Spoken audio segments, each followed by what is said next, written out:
Hello everyone, and welcome back to another awesome lesson on trade. Today, we're taking a delicious journey from cocoa to chocolate, yes, that sweet treat so many of us love. We'll explore how a raw material like cocoa, grown on farms, is turned into one of the most popular manufactured products in the world. And we're shining the spotlight on Ghana, a special country in West Africa that is one of the world's biggest producers of cocoa beans, the key ingredient in chocolate. So here's a big question for you to think about. Why do you think chocolate is more expensive than cocoa beans, even though cocoa is the main ingredient? Let us know what you think in the comments. Don't forget, there's a fun quiz at the end to test your brain power, and if you're loving these lessons, make sure to like, subscribe, share, and hit the bell icon so you never miss out on our weekly content. Alright, let's jump in and uncover the real story behind chocolate.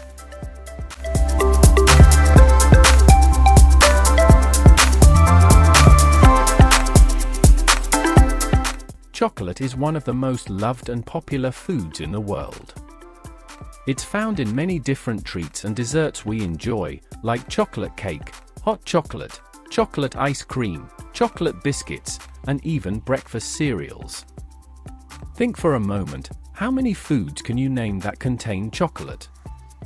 Even though chocolate is in high demand and sold all over the world, many of the farmers who grow cocoa, the main ingredient in chocolate, face serious challenges. They often don't earn enough money to support their families and struggle to make ends meet. This is why it's important to learn about where chocolate comes from and how we can support fair trade. Did you know that chocolate comes from cocoa trees? The seeds or beans from the cocoa tree are the raw materials that are used to make chocolate. The cocoa beans are contained in a pod that grows on the branches of the cocoa tree. When the pods are ripe, the pod splits open and the cocoa seeds are then removed. The cocoa beans are then covered with banana leaves for a week until the beans develop a chocolate taste. The cocoa beans are then shipped to the factory. These beans go through many processes before the chocolate tastes good. Processing is a form of manufacturing. The international price of cocoa is rising because of the high demand for cocoa products. However, this benefit is not passed on to the farmers. The benefits of farming the cocoa are very small, with few young people wanting to stay on their family farms. Their income does not rise in line with the international cocoa price, despite the cost of maintaining the cocoa crop remaining high. Often, big companies buy the cocoa at a low price. Sometimes, these companies have been known to cheat when it comes to weighing the farmers' crops, just so that they can pay them less. Where is cocoa grown? Cocoa is grown in plantations in West Africa, Asia, and South and Central America, with the largest producing countries being Ghana, Indonesia, and the Ivory Coast. Africa is the biggest cocoa supplier, providing 75% of the world's crop. For many, cocoa cultivation represents an important source of income. Chocolate is made up of primary products from all over the world. Usually, the primary products are grown in poorer countries, and then the chocolate is manufactured and sold in wealthier countries. 90% of all cocoa is grown by 6 million farmers on small family farms. These farms are located in tropical climates, within 20 degrees north and 20 degrees south of the equator. The hot, rainy climate favors lush vegetation, which gives shade to the cocoa trees and creates perfect growing conditions. So cocoa trees grow well in warm climates near the equator. Most of the world's cocoa comes from West Africa.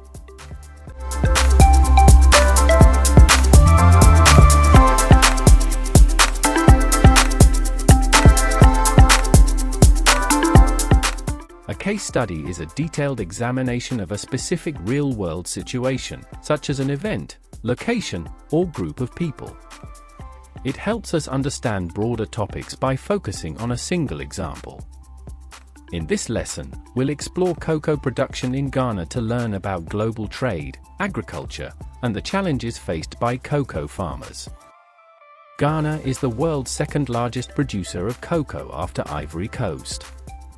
Ghana is a country in West Africa that produces about 15% of the world's cocoa beans. Cocoa is vital to Ghana's economy and the livelihoods of many of its citizens. Ghana exports cocoa beans to companies in Europe. These companies process the cocoa into chocolate.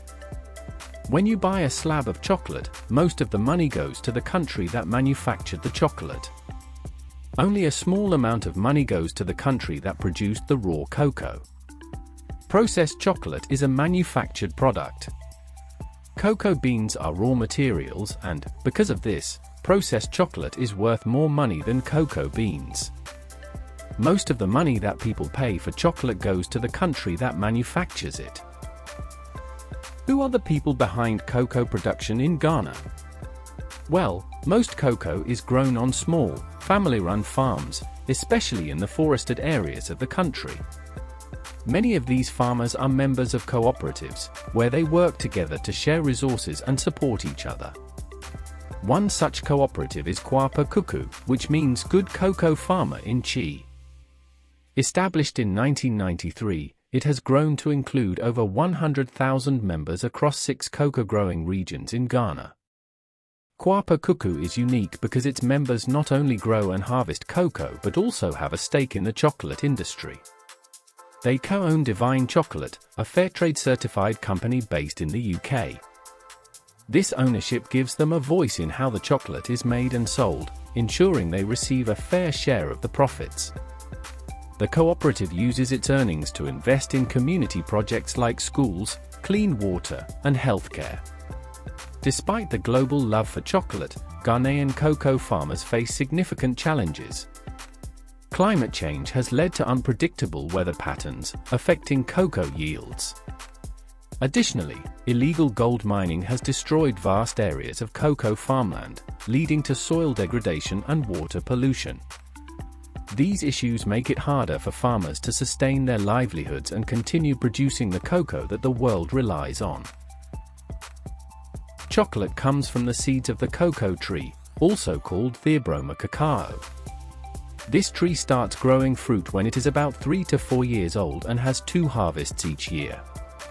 Each tree produces about 20 to 30 cocoa pods a year. Growing cocoa is a hard job. The trees must be protected from wind, sun, and pests. It takes 5 years before the cocoa trees produce the maximum number of cocoa pods.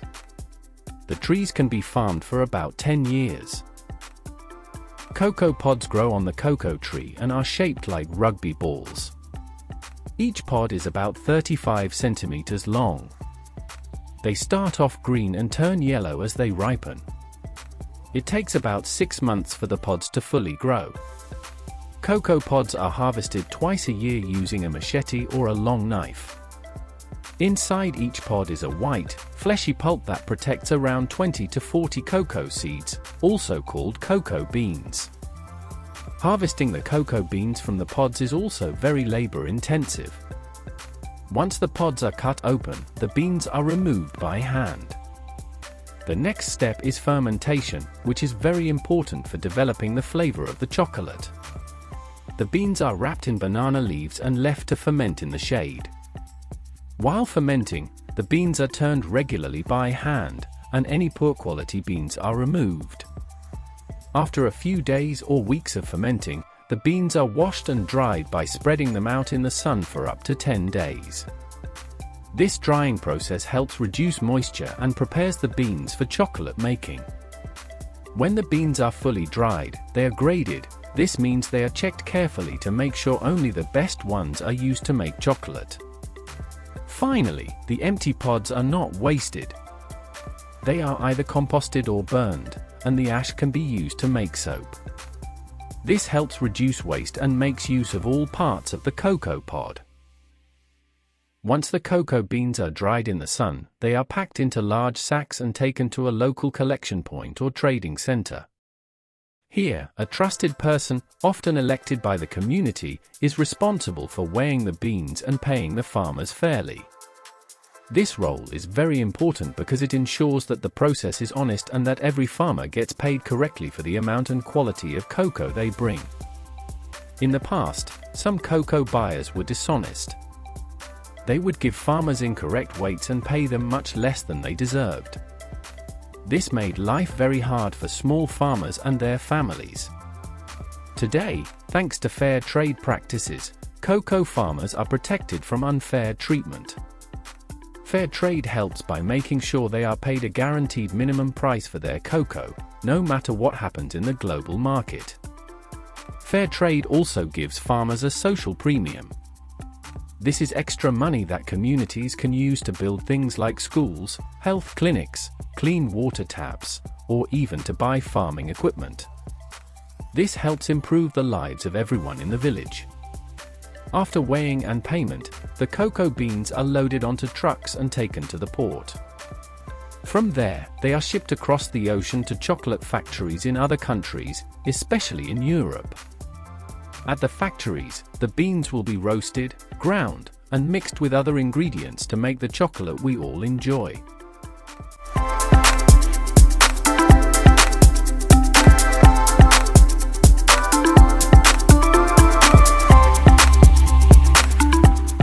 These are the steps done at the factories, mostly in Europe, to turn the cocoa beans into chocolate. Firstly, there is cleaning of the beans. At the factory, cocoa beans are cleaned to remove any dirt or unwanted materials. Only the inner part of the bean, called the nib, is used to make chocolate. Secondly, the cleaned cocoa beans are roasted and winnowed. The beans are roasted to enhance their flavor. After roasting, the outer shells are removed in a process called winnowing, leaving behind the cocoa nibs. Thirdly, there is grinding and melting. The cocoa nibs are ground into a thick liquid known as cocoa liquor. This happens because the heat from grinding melts the fat inside the nibs, called cocoa butter. Fourth, there is mixing of ingredients. The cocoa liquor is mixed with other ingredients like sugar, milk powder for milk chocolate, and vanilla. This mixture is stirred for several days to achieve a smooth texture and rich flavor. Lastly, there is molding and packaging. Once the chocolate mixture is ready, it's poured into molds to form bars or other shapes. After cooling and hardening, the chocolate is wrapped and packaged, ready to be enjoyed. That's all for today. Before we wrap up, try to answer the following questions on your own before the answers appear. You can pause the video if you need more time to think. Next time, we'll continue exploring the topic of trade, focusing on gold. Don't forget to check the link in the description for extra materials and fun activities to help you revise. And remember to like this video and subscribe to our channel so you don't miss out on our weekly lessons. Thanks for watching, and until next time, keep learning and take care.